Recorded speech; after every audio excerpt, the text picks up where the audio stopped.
All right, I guess I have to use my outside voice.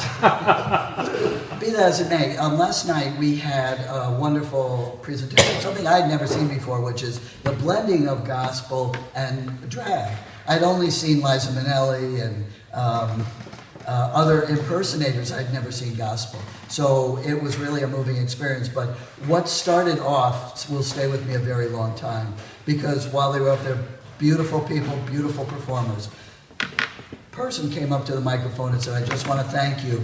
It's not every day that a church will open its doors to people like us. Yeah.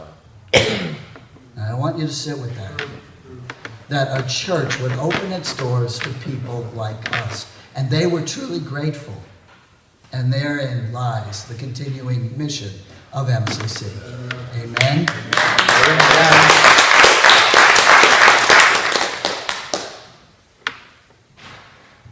Okay. So I am the pastor of MCC Hartford. I'm also a chaplain at Yale New Haven Hospital.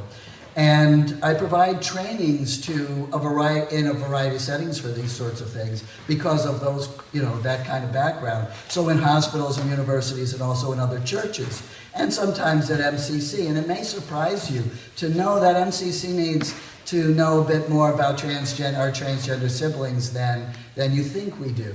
Because we're very sure we're very inclusive and open.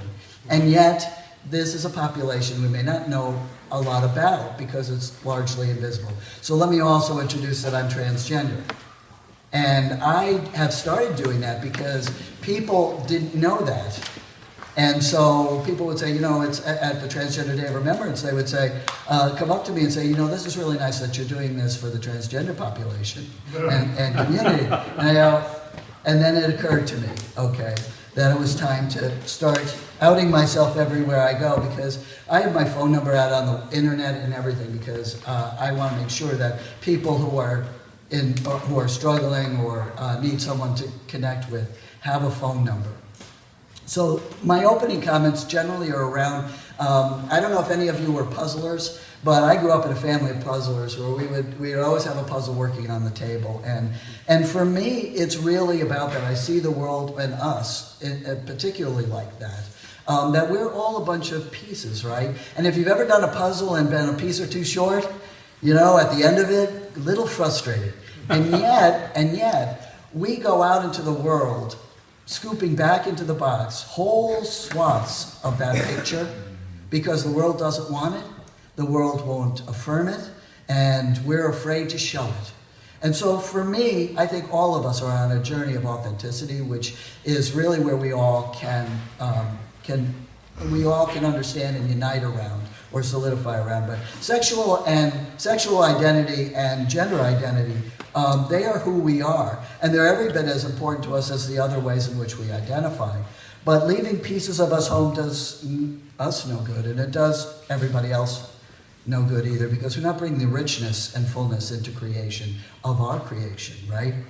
So there are a couple of things that I hope to do today, and or in this is some of our hopes and expectations is that not assume, and this is the thing, it's going to be hard for you to hear maybe, but we can't assume that everybody gets this, all right? And that's okay. All right, so this is meant to offer a little education, a little awareness, and a little sensitivity around, and actually present quite a lot of opportunity for us to do some really good work here at MCC, wherever you are and wherever you go.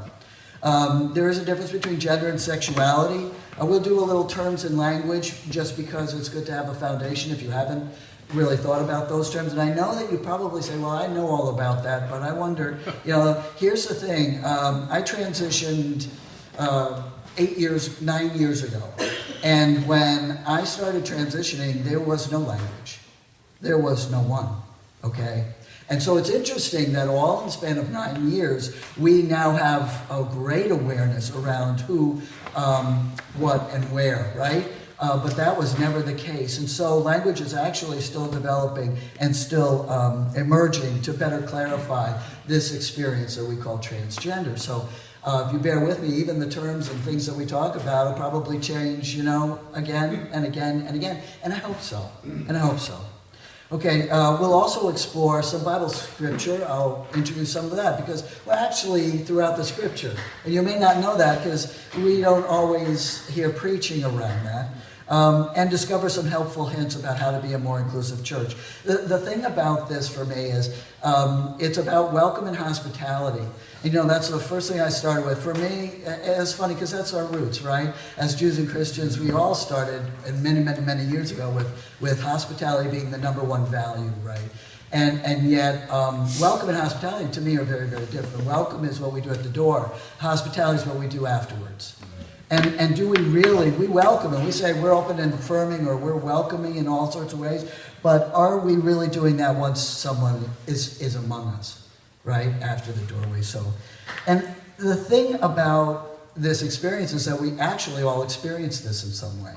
So if you've had an issue with gender expression, which I imagine everybody here has had at some point, because everywhere I go, believe it or not, everywhere I go, people say they connect with this because they've been told as a child, as a boy or a girl, you can't do that because you're a boy, or you can't do that because you're a girl, you can't play that sport, you can't play that instrument. I couldn't play a cornet.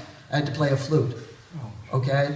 I, believe it or not, because now I'm showing my age, right? But they had black and white ice skates, differentiated by sex. So boys got black ice skates and girls got white ice skates. That is a battle, by the way, I did win. Okay. I had black ice skates. And I chose my battles because I would have them for almost anything. But my mother signed me up for ballet to make me more graceful. And the very first day, in the very first session, right, the dance instructor came over to me. She goes, honey, why don't you go upstairs and help yourself to a scooter pie? And she said, wait for your mom. And so I, from that point on, had a great affinity to scooter pies and not dancing. Okay, so I took salsa, and they brought me to the front of the class, so I wouldn't hurt anybody. So I'm glad there's no dance here. I'm glad there's no dance after. You could have been.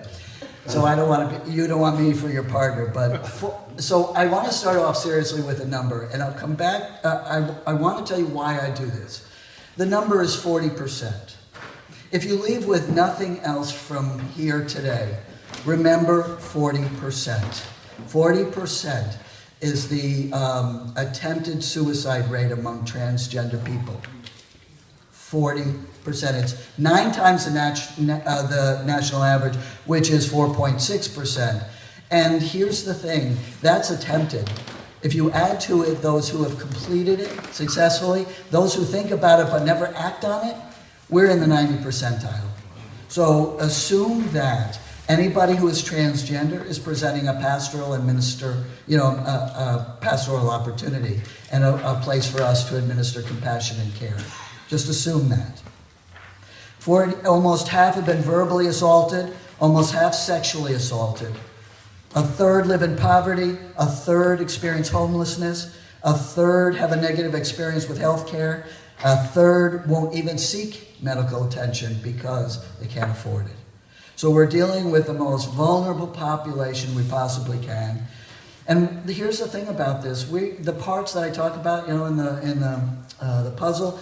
Well, we're all spiritual, physical, emotional, and intellectual pieces, right? So why would we ask somebody to move those parts or say that we can't bring all of us? And all of it needs to be cared for. All of it needs to be welcomed and to be nurtured and nourished.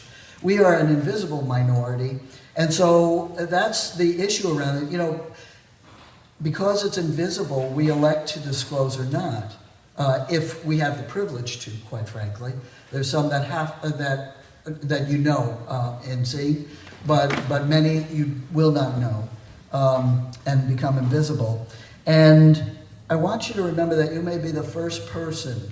You may be the first person and the only person who welcomes. You may be the first and only person who shares God's unconditional love. And I want you to hear that. So that's a big responsibility, right? But a great opportunity, actually. And I want you to think of it that way. So the binary. We all know what the binary is. We already talked about it. Now we've got, and my nephew actually is transitioning, and he said, I'm non-binary.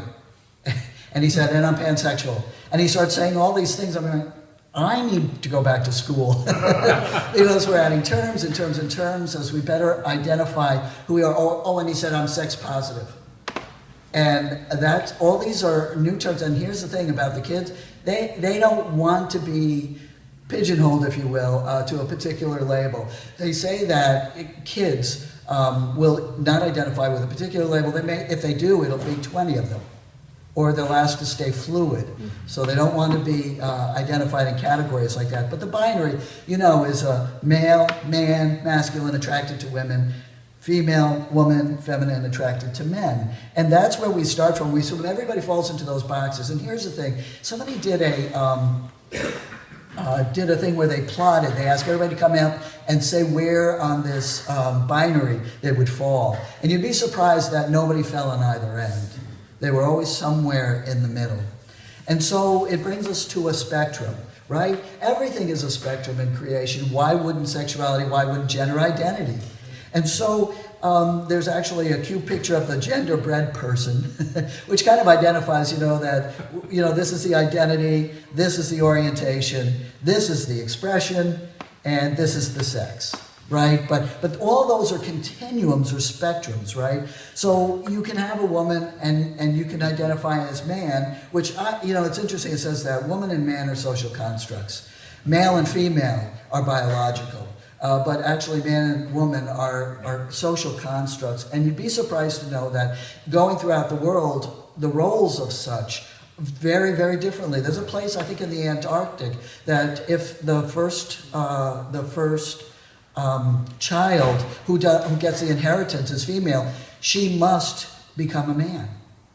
So she lives the rest of her life as a man to inherit the family's estate. So why are we so hung up about this? There's a long history, from Native American to spirit to all throughout the world where there's third gender legally recognized. So why are we so in these two little boxes is really where we push back, right?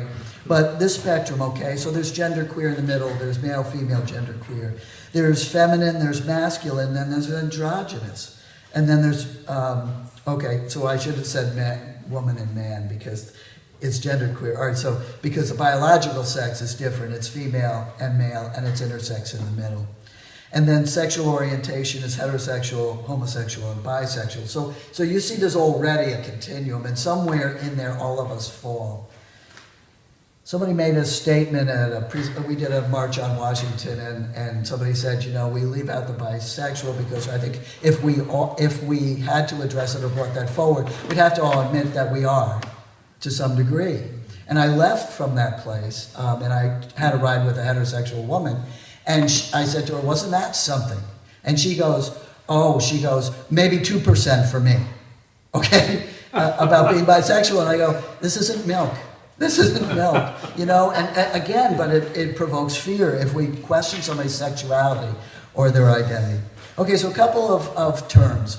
Biological sex is what we were assigned as at birth for our sex. Male, female, intersex. It's really based on presentation of genitalia. Gender identity is who we know ourselves to be. And all of us here have a gender identity. All of us do. But you just may not have ever questioned that or even thought about that if everything seemed congruent for you. For cisgender, and cis comes from a biological term which means the same, cisgender means that it is congruent, it matches the inside to the outside, and transgender, it doesn't match. So transition is something that's an interesting experience, and I want to say that although I'm offering some of my own experiences, they are mine. I can't speak for the transgender community, and I won't, except where it serves our community as far as health and wholeness and holiness, and for well-being and survival, quite frankly. But transition can be done in a variety of ways. It's very individual. It can be done socially, so people might out themselves to friends and coworkers or family. They may actually dress by the gender that they know themselves to be. Without doing any other change. Legally, we can change our name, sex marker on legal documents, and medically, we can have medical interventions. We can do that through hormonal therapy. We can do that through surgical interventions. And I would also, and it's called gender affirming or gender confirming surgery. And back in the day, I only knew Christine Jorgensen, and it was a sex change operation. Okay, so this is how far we've come in the span of just 40, 50 years.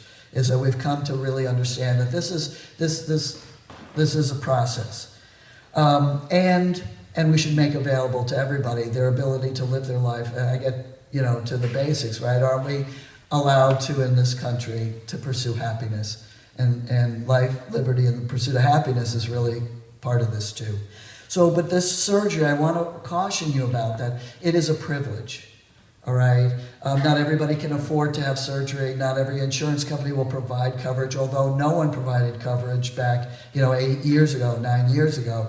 Now they are starting to, but it is still largely privileged. Maybe you can't do the copay. Maybe your insurance company doesn't cover that. Okay, so don't assume because someone hasn't made that step that that's really where they want to stay or how they want to present. And the thing about that is imagine if you're being held back because of that. For me, I believe me, God has blessed me all the way through with this. I got a bonus at work. I've never gotten a bonus before. I got a bonus in exactly the amount I needed for surgery. And people say, is God against you? Not if God's paying for it. So just saying. Okay, just saying. So terminology again.